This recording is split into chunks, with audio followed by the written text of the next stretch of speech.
Hello, everyone, and welcome back to All Levels English Lab. I'm Emily, and this is episode 6 of our amazing 20 Essential Daily Sentences series. Can you believe we've already reached episode 6? What an incredible journey we've been on together. The feedback and success stories you've been sharing about how these expressions have transformed your English conversations have been absolutely phenomenal. I'm getting messages from learners all around the world telling me how confident and natural they sound now, and that just fills my heart with so much joy. If you're joining us for the first time today, welcome to our wonderful community of English learners. This series is all about teaching you the real expressions that native English speakers use instinctively in their daily conversations. We're not talking about formal textbook language here. These are the authentic phrases that will make people think, wow, this person really sounds like a native speaker. What makes me incredibly excited about today's episode 6 is that we're exploring expressions that cover such a fascinating range of situations and emotions. We have phrases that show hospitality and generosity, expressions for dealing with complex situations, ways to show determination and resolve, and even some beautiful spiritual expressions that many English speakers use to express gratitude and faith. You know, over the years of teaching English and really listening to how people communicate in real life, I've noticed something amazing. The difference between someone who sounds like they're translating from their native language and someone who truly thinks in English isn't just about grammar or vocabulary size. It's about knowing these culturally rich expressions that carry so much meaning beyond just the literal words. Today's selection is particularly special because these phrases demonstrate the incredible diversity and richness of English expression. We have everything from casual, friendly invitations like, help yourself, to strong declarations like, over my dead body. We have expressions of solidarity like, great minds think alike, and reassuring phrases like, everything is gonna be all right. These aren't just words, they're windows into how English-speaking culture thinks, feels, and communicates. What I absolutely love about these sentences is how they can completely change the tone and effectiveness of your communication. When you know how to use expressions like, it's not rocket science, or save your breath, you're not just speaking English, you're connecting with people on a cultural and emotional level that textbooks simply cannot teach. Whether you're being hospitable to guests, trying to reassure someone during difficult times, expressing frustration with complex situations, or showing your faith and gratitude, today's expressions will give you the tools to sound authentic, confident, and genuinely connected to the people around you. These phrases will help you navigate everything from casual social interactions to more serious conversations, from moments of celebration to times when you need to stand your ground.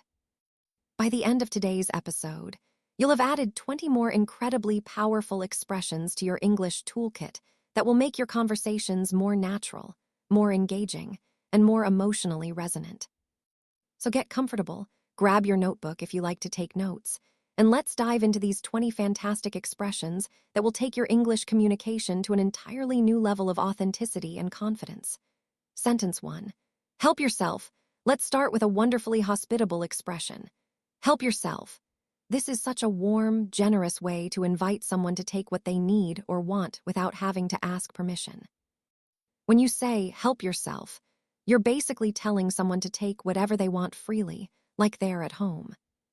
It's one of the most welcoming phrases in English and shows genuine hospitality and generosity. The most common use is with food and drinks. When you have guests over, you might say, there are snacks on the kitchen counter, help yourself.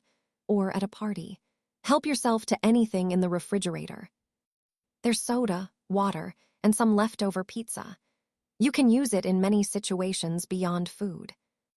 If someone needs to use your computer, I need to check my email quickly. Sure, help yourself, the password is written on that sticky note. Or if a friend needs something from your house, help yourself to any books from my shelf that you'd like to borrow. Sometimes it's used for sharing resources. I have tons of printer paper if you need some for your project, help yourself. Or for offering access. The bathroom is upstairs, and there are fresh towels in the closet, help yourself. You might also hear variations like, please, help yourself, or go ahead and help yourself. The phrase shows trust and generosity, making guests feel comfortable and welcome. Sentence 2. Great minds think alike. Our second expression is great minds think alike. This is a fun, flattering way to say that you and someone else had the same idea or came to the same conclusion. When you say, great minds think alike, you're suggesting that both you and the other person are intelligent because you thought of the same thing. It's usually said with humor and creates a sense of connection and shared intelligence. For example, if you and your friend both suggest the same restaurant, I was just thinking we should go to that new Italian place. I was thinking the exact same thing. Great minds think alike. Or in work situations, I think we should present the data as a graph instead of a table. That's exactly what I was going to suggest. Great minds think alike. You might use it when you and someone arrive at the same solution. I figured out the problem. We need to restart the router. Great minds think alike, or preferences. This movie is terrible, let's leave. I was just thinking the same thing. Great minds think alike. The expression can be used playfully between couples. I picked up your favorite ice cream on the way home. You read my mind. I was craving that exact flavor. Great minds think alike. It's a wonderful way to acknowledge shared thinking while complimenting both parties' intelligence and judgment. Sentence 3. I am almost there. Let's look at I am almost there. This is an incredibly useful phrase for indicating that you're close to arriving at a destination or completing something. Most commonly, it's used for physical location and travel. When someone asks where you are, where are you? We're waiting for you at the restaurant. Don't worry, I am almost there, maybe 5 more minutes. Or when you're running late, sorry, I'm running behind, I am almost there, just stuck in a bit of traffic. You can also use it for progress on tasks or projects. How's your essay coming along? It's going well, I am almost there. Just need to write the conclusion and proofread it. Or for goals, how's your weight loss journey going? Great, I am almost there, just 5 more pounds to reach my target. Sometimes it's used for learning or understanding. This math concept is really challenging. Keep trying, you are almost there. I can see you're starting to understand it. Or for problem solving, I've been working on this puzzle all morning. Don't give up, you are almost there, I can see most of the pieces are in place. It can indicate emotional or mental states too. I've been so stressed about this job interview. You've prepared so well, you are almost there. Just stay confident. Or recovery, how are you feeling after the surgery? Much better, thank you. I am almost there, back to normal. The phrase provides reassurance and shows progress, whether physical, mental, or emotional. It's encouraging and helps manage expectations about timing. Sentence 4. Whatever next? Now let's talk about whatever next. This is an exclamation that expresses surprise, disbelief, or sometimes mild annoyance at unexpected developments.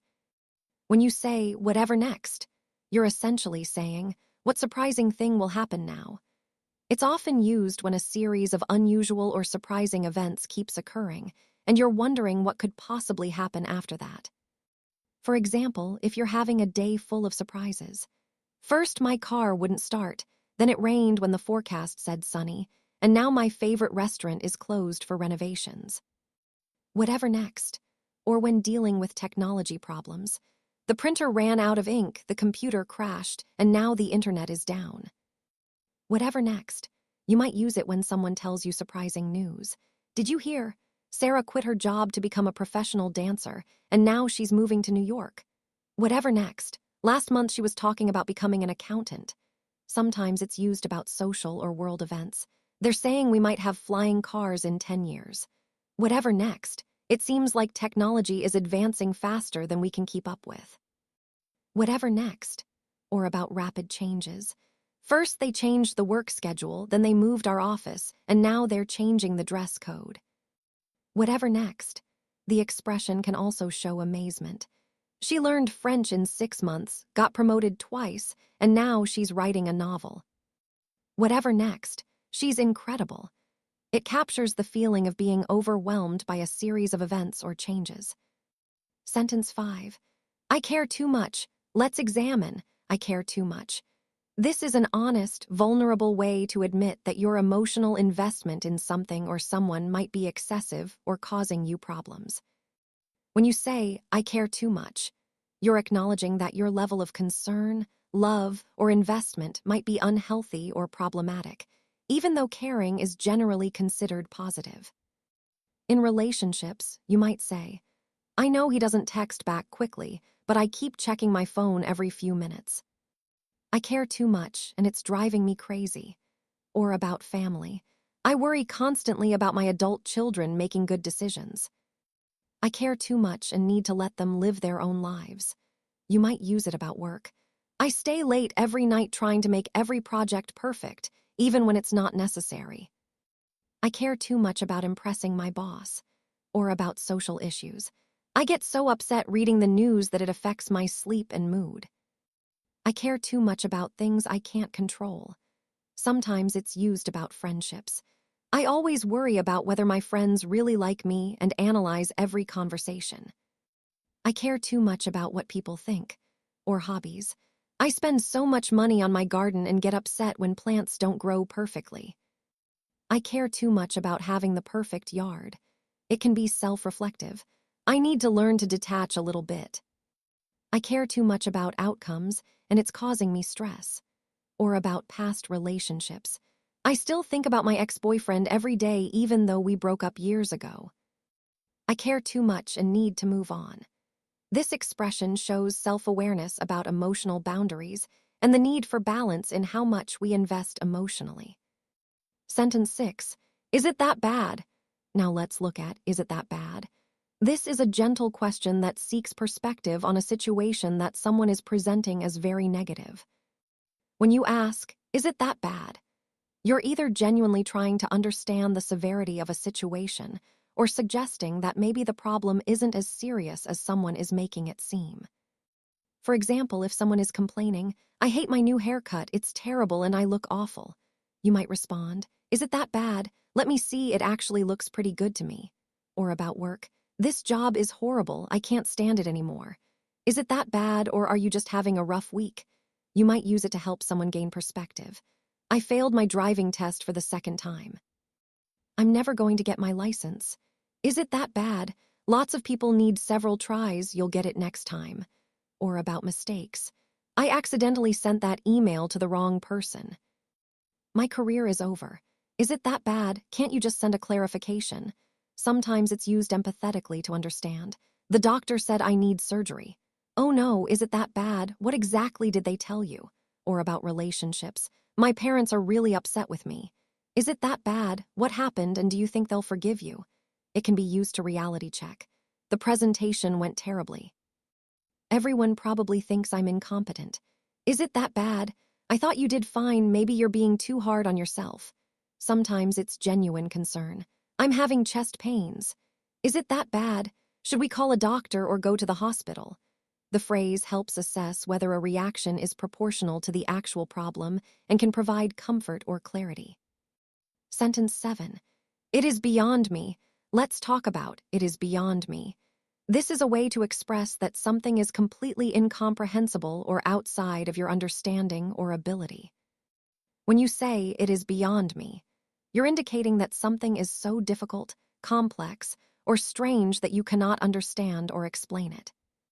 It's like saying, "I have no idea," but with more emphasis on the complexity or mystery of the situation.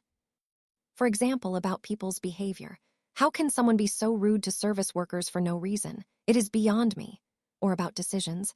"Why would anyone quit such a good job without having another one lined up? It is beyond me." You might use it about technical things. "My teenager can fix any computer problem in minutes, but it is beyond me how they do it." Or about skills. "Some people can look at a recipe once and recreate it perfectly. It is beyond me.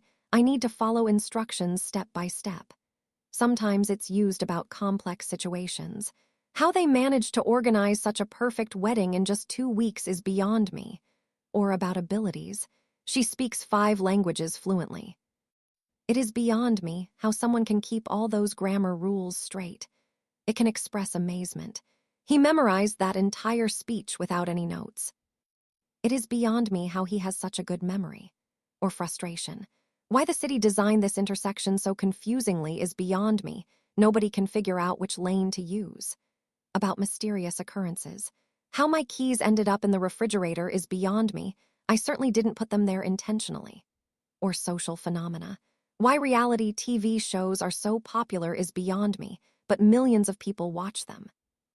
Sentence 8. He/she is a character. Now let's examine he/she is a character. This is a colorful way to describe someone who is unusual, entertaining, or memorable in their personality or behavior. When you say someone is a character, you're indicating that they have a distinctive, often amusing or eccentric personality that makes them stand out. It's usually said with fondness or amusement, though it can sometimes suggest someone is a bit odd. For example, about someone entertaining. My Uncle Bob tells the most outrageous stories and always makes everyone laugh at family gatherings. He is such a character. Or about eccentric behavior. Mrs. Henderson walks her cat on a leash and talks to all the neighborhood squirrels. She is quite a character, but everyone loves her. You might use it about colorful personalities. The old man who runs the corner store knows everyone's business and gives unsolicited advice to all his customers. He is really a character.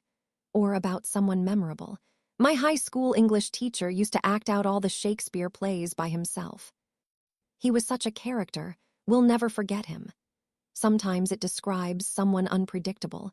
You never know what my sister will say next. She has no filter and speaks her mind about everything. She is definitely a character. Or someone with unique habits. My neighbor collects garden gnomes and has over 200 of them in his yard. He is quite a character. It can be used affectionately. Grandpa still wears his old army uniform to the grocery store and salutes the flag every morning. He is such a character, and we love him for it. Or about workplace personalities. Our boss comes to work in costume every Friday and encourages everyone to participate. He is quite a character, but it makes work more fun. The phrase generally carries warmth and suggests that the person adds color and interest to life. Sentence 9. Everything is gonna be all right. Let's look at everything is gonna be all right. This is one of the most comforting, reassuring phrases in English for providing hope and support during difficult times. When you say, everything is gonna be all right, you're offering comfort and expressing confidence that a current problem or difficult situation will eventually resolve positively. It's deeply reassuring and shows care and support. You might use it during health scares. I know you're scared about the surgery, but everything is gonna be all right. The doctors are excellent and will all be here for you. Or during relationship problems. I know the breakup hurts right now, but everything is gonna be all right. You'll heal and find happiness again. Sometimes it's used for financial worries.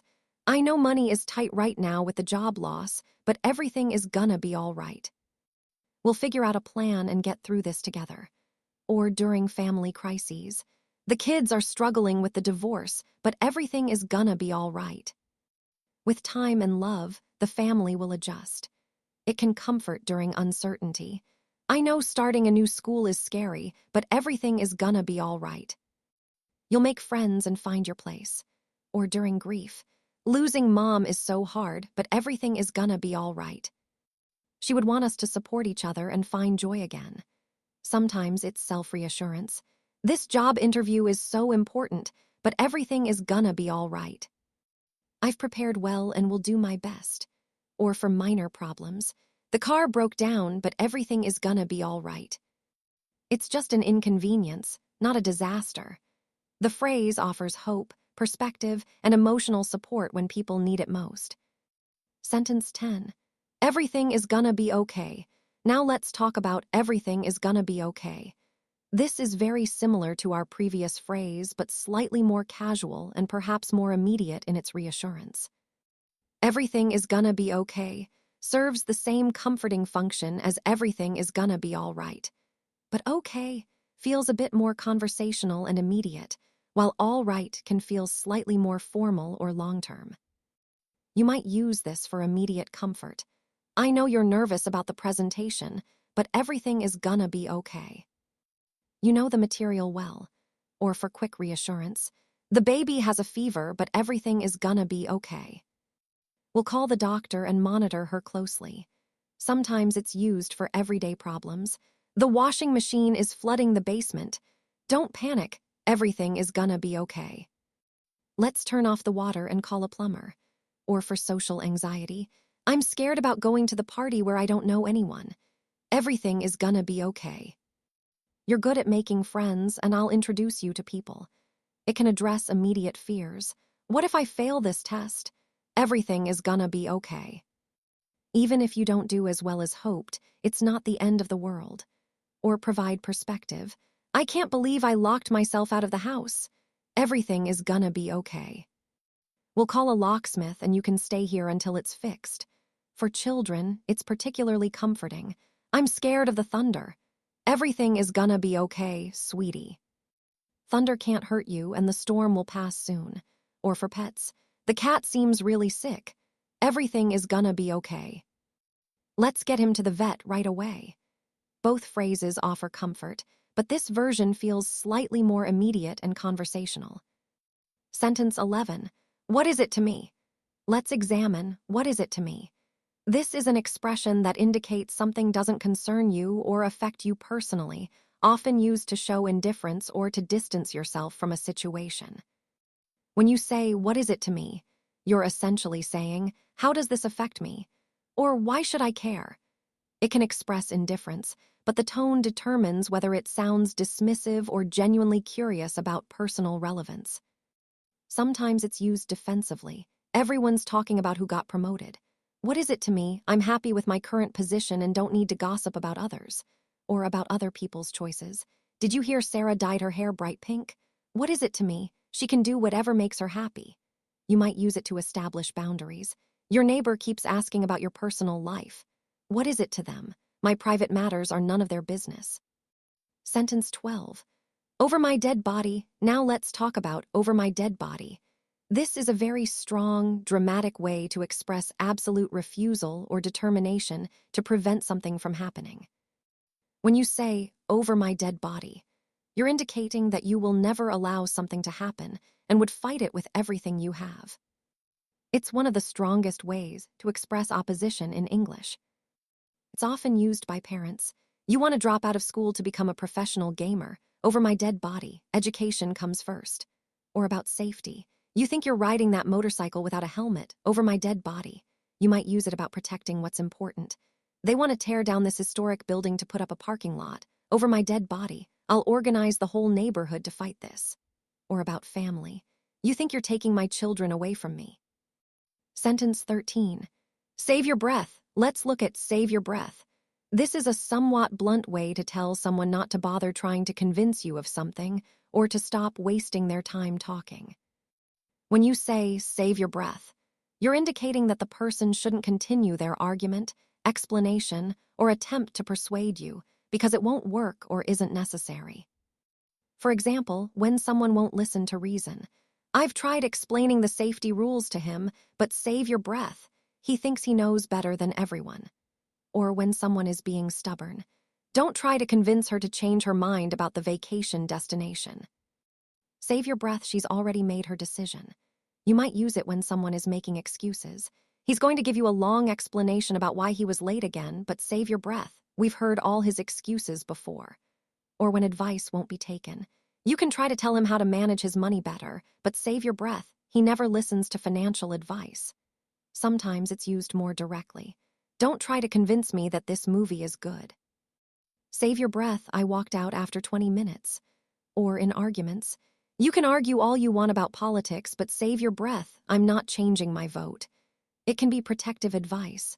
Don't waste time explaining yourself to them, save your breath. They've already made up their minds. Or practical. There's no point in complaining to customer service about this policy, save your breath and just return the item. Sometimes it's used about hopeless situations. Don't try to reason with him when he's in this mood, save your breath until he calms down. Or about futile efforts. You could explain quantum physics for hours, but save your breath, I'll never understand it. The phrase suggests that talking would be pointless or ineffective. Sentence 14. Thanks though. Now let's examine, thanks though. This is a polite way to express gratitude while declining an offer or acknowledging someone's effort even when it didn't work out as intended. When you say, "Thanks, though," you're showing appreciation for someone's thoughtfulness or effort, even though you're not accepting what they're offering or their help wasn't ultimately successful. For declining offers, "Would you like me to pick up some coffee for you?" "No, I'm trying to cut back on caffeine, but thanks, though." Or, "Do you want to borrow my car this weekend?" "I already made other arrangements, but thanks, though, I really appreciate the offer." You might use it when someone's help doesn't work. "I tried calling the restaurant to change your reservation, but they're fully booked." "Oh, well, thanks, though. I appreciate you trying." Sentence 15. Thanks anyway. Let's talk about thanks anyway. This is very similar to thanks, though, but often used when something completely didn't work out or when declining help that's no longer needed. Thanks anyway typically comes at the end of a conversation where someone tried to help but was unsuccessful, or when you're politely declining something that you initially might have been interested in. For unsuccessful help, "I called 3 different stores, but none of them have that part you need for your car. Thanks anyway, I'll try ordering it online."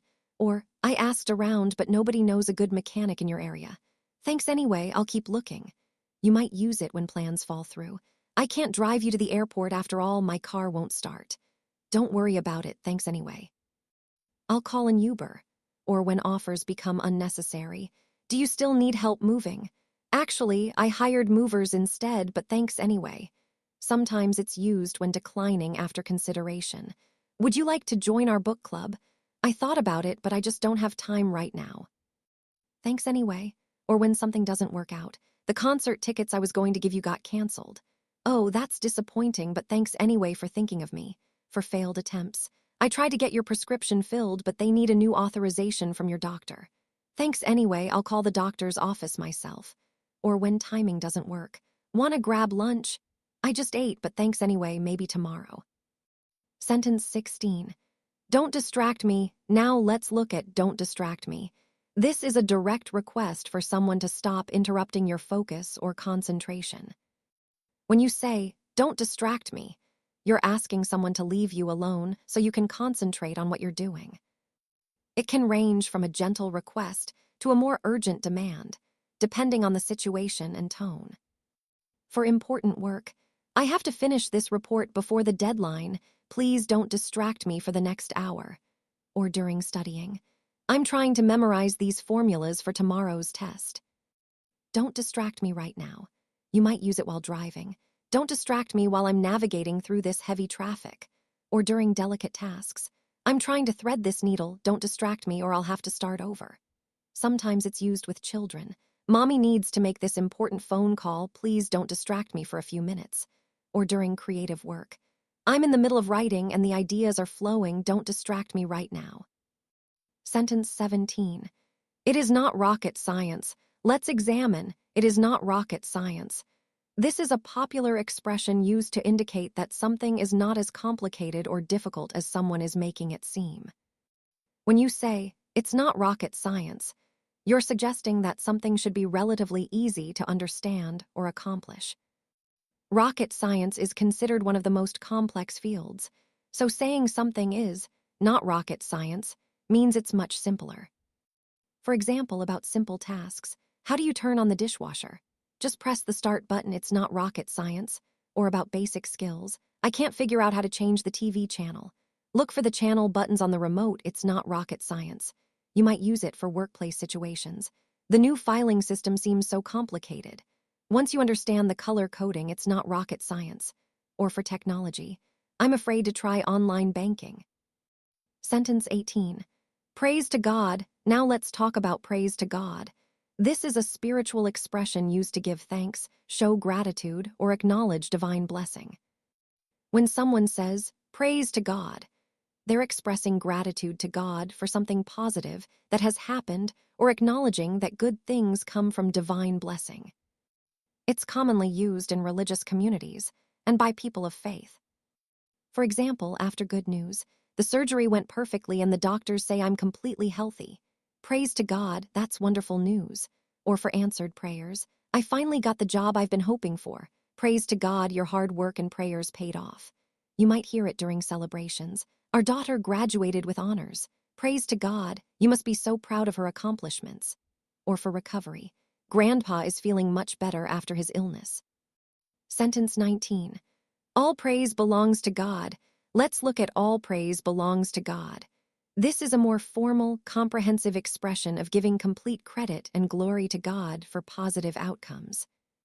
When someone says, all praise belongs to God, they're making a stronger statement than just praise to God. They're declaring that God deserves complete credit and recognition for blessings, success, or positive events. This expression emphasizes that human achievements are ultimately made possible through divine grace. For example, after a major accomplishment, I just got promoted to manager. All praise belongs to God, He opened this door for you. Or for overcoming challenges, we finally paid off all our debt. All praise belongs to God, He blessed your efforts and discipline. You might hear it during significant milestones. Our son got accepted to medical school. All praise belongs to God, what an incredible blessing for your family. Sentence 20. I am gonna straighten it out, now let's discuss. I am gonna straighten it out. This is an informal way of saying you're going to fix, resolve, or correct a problem or messy situation. When someone says, I am gonna straighten it out, they're taking responsibility to organize, clarify, or resolve something that's confused, disorganized, or problematic. It shows determination and confidence that they can handle the situation. For example, with work issues, there's been a misunderstanding with the client about the project timeline. Don't worry, I'm gonna straighten it out, I'll call them and explain everything clearly. Or family conflicts. My kids have been arguing all week about chores. I am gonna straighten it out tonight, we're having a family meeting. You might hear it for administrative problems. The insurance company denied our claim by mistake. We've gone through some very useful everyday phrases, broke them down with examples, and hopefully made them easier for you to use in your own conversations. Remember, language learning is not just about memorizing words. It's about feeling comfortable using them in the right context. If you found today's phrases helpful, try practicing them in real life. Maybe choose 2 or 3 and use them this week with your friends, colleagues, or even in front of the mirror. That way, they'll become a natural part of your English. In our next episode, we'll continue exploring more expressions and also talk about how tone and body language can completely change the meaning of a phrase. So make sure you join us again. Thank you so much for listening. Take care, and see you in the next episode. Take care, everyone, and see you in episode 7.